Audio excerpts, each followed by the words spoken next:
What's going on, everybody? Josh here, doing somewhat of an update. I mean, there's really no big changes and nothing going on. I'm kind of just doing this video just for the people that keep track and are following along and are curious of what's going on, just to kind of let you know. So it's Saturday night. The wife and kids are going to one of the kids' friends' houses. So I stayed back because I had some work here to do. So part of that was I did my water changes today. I did a small water change in this one. I think I replaced like maybe 15 gallons. I doubt it was 20 gallons. Only thing new on this one is, like I said, I need lighting now. The lights that I want are not cheap, and I have spent my budget on these tanks, so I have no budget money left for them. So basically, I am waiting until I can round up some more money to buy lights. I did go ahead and buy mounting arms for them, which I've never used these mounting arms, and they're just the little flex tube kinds that I don't know. I might keep them, I might not. I'm not overly impressed with them. They kind of suck, really, but we'll see. They were the cheapest mounting arms for the lights that I decided to go with. And I'm not really going to spill the beans on which ones yet. You know, I'll do a video when they come in and go over them and show you what they look like and all that type stuff. But anyway, this is it's where we're at. So basically, I ordered a bottle of Coraline algae. I added to half of it to this tank and half to my son's tank, to the 35. Sorry, let me grab this other hand. I also ordered from Algae Barn. I ordered a bottle of live phytoplankton, and then I ordered some copepods. I think I got the 50-20 or whatever. It's a variety. And I dumped those in here. So I guess kind of my thoughts are at this point is that I'll add phytoplankton in to feed the copepods, and maybe I'll go ahead and get a copepod population built up in this tank before adding fish and inverts. So I guess the game plan right now is, and it's kind of bad timing, you know, I almost wish that I would have, in one sense, skimped a little bit on the sump and everything else. Well, no, I don't want to say that, because I know that if I would have bought cheaper equipment and stuff below and then put it all together and got it running, then I would have been unhappy and then started making changes. So I think it's probably best that I went ahead and bought the nicer stuff, even though I've already spent my budget for the tank. And now I can't complete the tank because I have no extra money to do so. So I guess the plan was that I get paid once a month, you know, and I was like, well, maybe when I get paid this next time, I will go ahead and buy the lights and put on the tank. Well, then my son, who's 5, he was at school a couple weeks back, and he kind of got lightheaded and fainted. So they called an ambulance and drove him to the emergency room. Basically, they think there's, you know, they did an EKG and all that stuff. There's nothing wrong with him, but they think it was just maybe dehydration, and he had some sinus stuff going on. So we were giving him children's Zyrtec, which dehydrates you even more. So they think it might have been, you know, kind of a combination. He didn't drink enough and all that type stuff. So anyway, we're going to do a follow-up with a pediatrician and make sure everything's good, or if we need to do any other tests or whatever. But so we started, of course, getting the bills for the ambulance ride in the emergency room. Of course, we have insurance, but you still have a big out-of-pocket expense.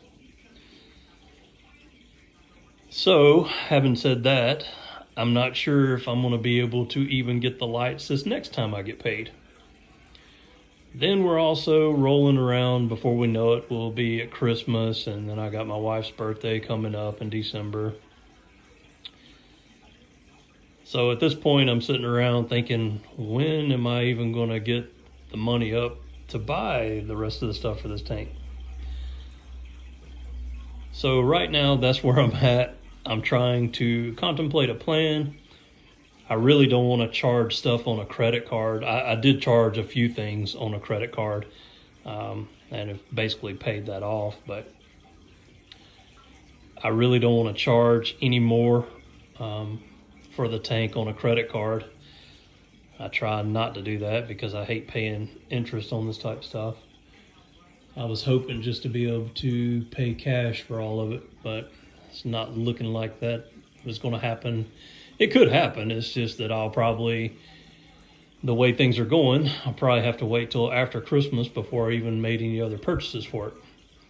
So anyway, I'm working on some other kind of plan. I've actually even got some things that I don't really use that I was thinking about even trying to sell and then put the money on the tank. So we'll see. This is strictly just kind of a video where I'm rambling and talking about what's going on and life-wise and everything else.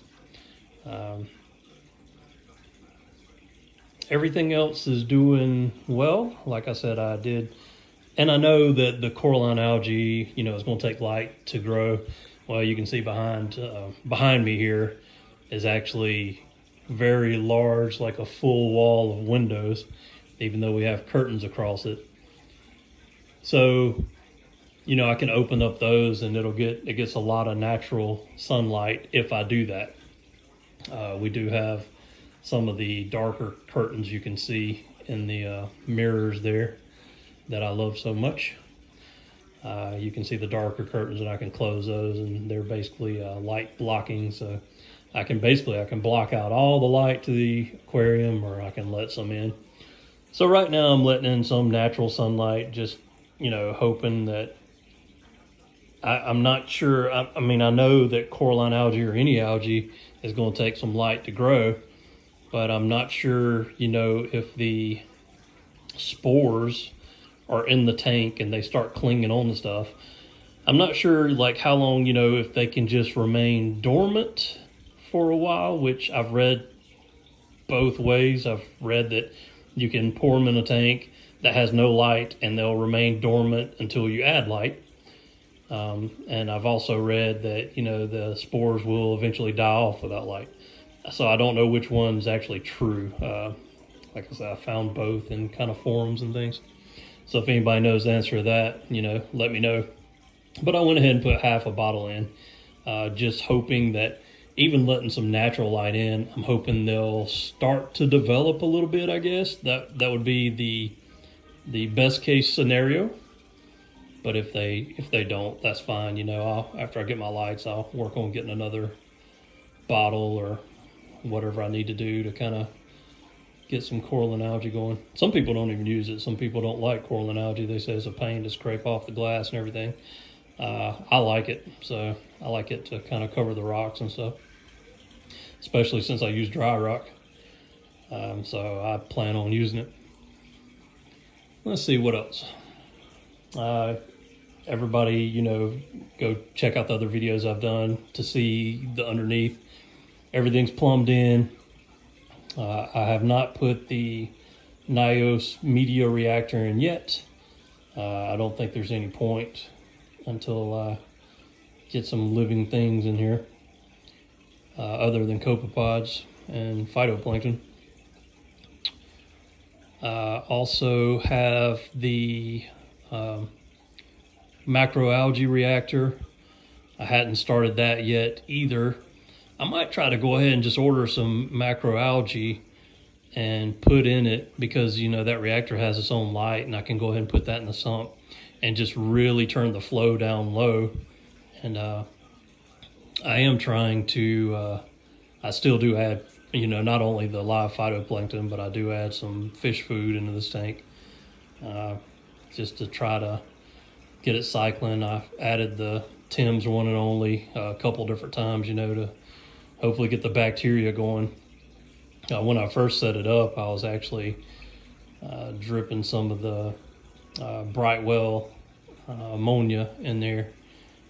But then, doing a test, it kind of, I started seeing some nitrates, very few.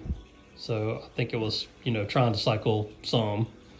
But since then, I've done, a couple water changes, and I think pulled most of that ammonia out. So now I'm just kind of putting some fish food in there, and I think with the bacteria and then the live phytoplankton, I think all that'll continue to develop and grow, and I think it'll cycle to a certain extent, kind of on its own at this point. As long as I'm kind of feeding it with something, the bacteria and all.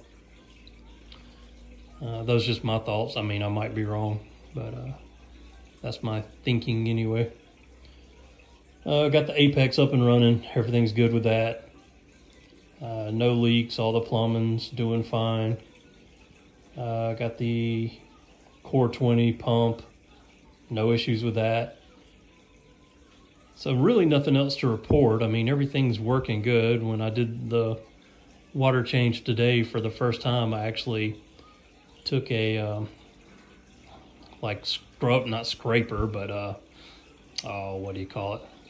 It's not even a sponge, but like algae scrubber pad, and I wiped down all the inside of the glass. It kind of had I think it's just the bacteria film on it. Might be like a salt residue film, I'm not sure, but the interior of the glass had a film on it, like a haze. So kind of wiped all that down, so it's a lot clearer now.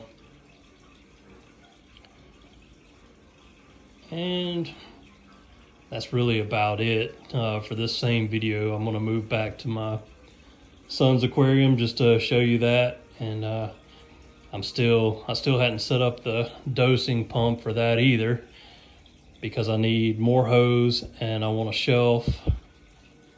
And there was some, oh yeah, I need the tube holder. So I need to get those things ordered.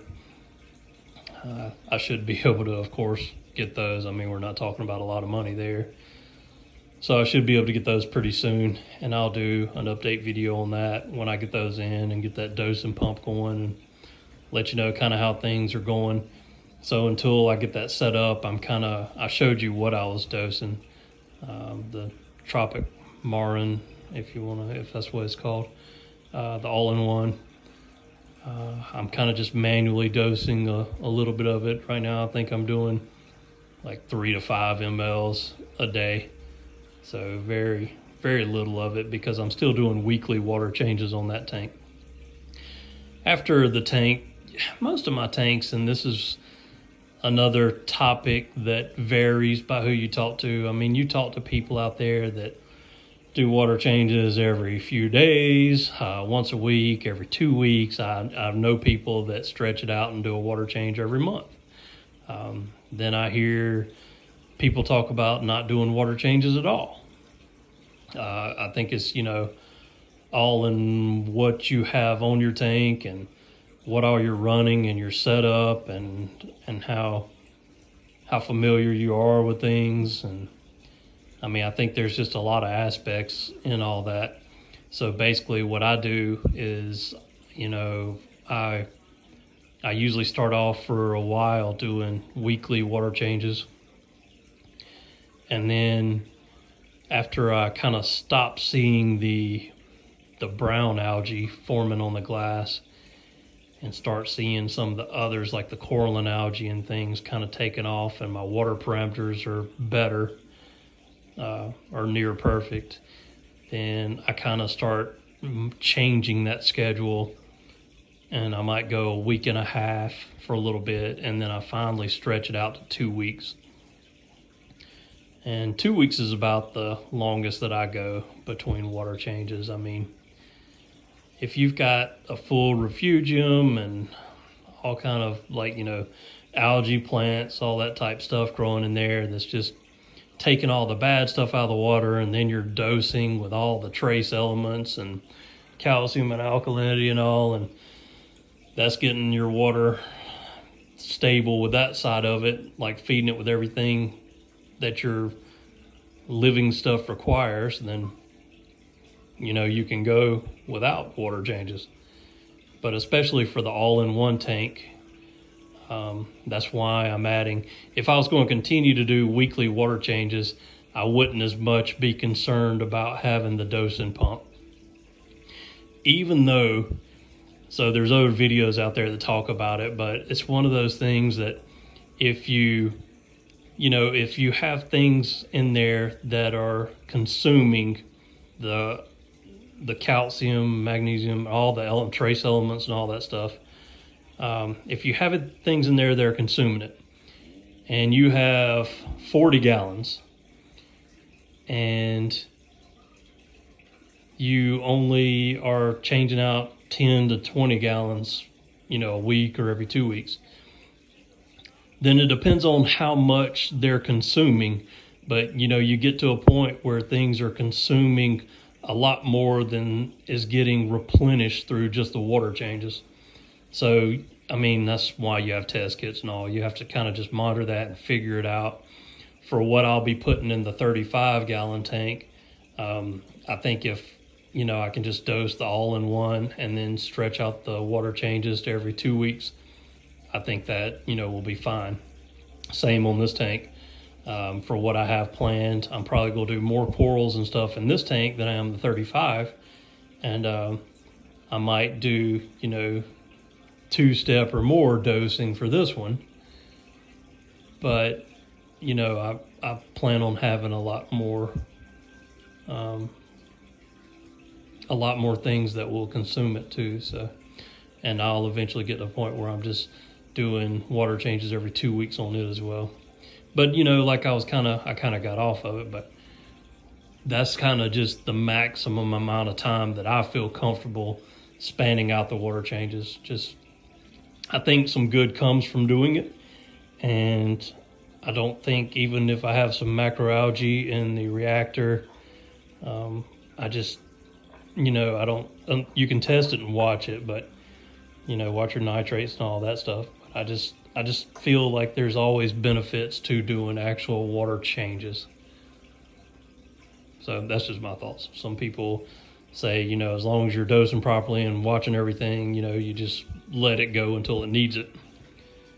But I just kind of do them anyway. If you got so much money invested in anyway, what's taking a little time to do the water changes. And then you can even set up automatic water changes. But I don't know that I'm really going to get into that. I never have done it, and I thought about looking into it because I've already got the Apex set up, and I could buy one of the Apex Dose 2-stage pumps. And, I've got the mixing station in the basement, and I could run lines and set up something like that, but I don't know 100% that I trust doing it. So I don't know, something about, just pumping water in here, even it could be small amounts. But I mean, if it's measuring, it's not really measuring how much water is taken out and putting in. It's just running the pump for a certain amount of time, even on both sides. And if it wears out or clogs up some on one side and, doesn't on the other, then it can throw things off in my mind. So anyway, let's go back and take a look at our tank, and then we'll call it a night. All right, the water box, 35.2 AIO. Like I said, follow along and watch the previous videos, and you can learn everything I've done with this one. I did a water change today, and I did clean the glass, but where you see that algae spot and all is where the urchin was when I did the water change. And I didn't actually take the scraper and scrape out the bottom this time, so There's still a little bit around the bottom and all that, so the glass isn't super clean, but kind of did a quicker job of it today, I guess. Everything's doing great in this tank. He loves it. He'll sit here and watch it sometimes.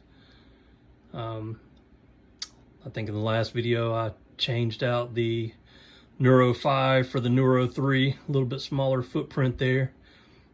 It is perfect size, I think, for this tank. Actually, it's still overkill. If I turn it up, it'll move sand around. So I think I've only got it running at like 25% or something like that. And then I've got it on that varied speed. So, but I think the max it does is 25. Like I said, for right now, I'm manually dosing the all-in-one trace elements. And the only thing that I have in here right now is the clam. I hadn't really decided, let me know any thoughts on, what I should add to this size small tank, or this small of a tank. I might put, just a small little rock in one of these side corners where light's in it, and do some zoas or something like that. Originally, I thought about just putting some mushrooms in here for them. Those suckers, depending on which ones you get, can kind of spread and take over, but I still think they're kind of cool. I still think that purple and white urchins, one of the coolest ones I've ever seen. I think I did a video on that when it came in, but that came from Diver's Den. I saw it and I had to have it. Let me just get you closer to some of these. So there's the other urchin. That one's tiny, but I like those urchins anyway. They're just really cool and neat to watch. There's all the fish wanting to get personable. Goby back there, he's fun to watch, even though he moves the sand around a good bit. And I don't know what it is about these corners. He'll move all the sand away from the corners. Well, really just 3 corners. Those and then that back one back there. But this one he doesn't mess with. So I don't know. I didn't vacuum any of the sand today. I usually do that like every other week. I don't disturb the sand bed too often. There's the clam. That guy's really cool. The clown want to come right up here on the phone. They've already eaten today, but they always act hungry. Cleaner shrimp.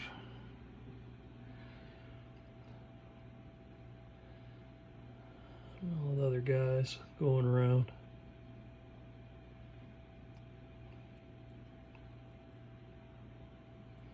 It's like I said too, still really happy with this tank.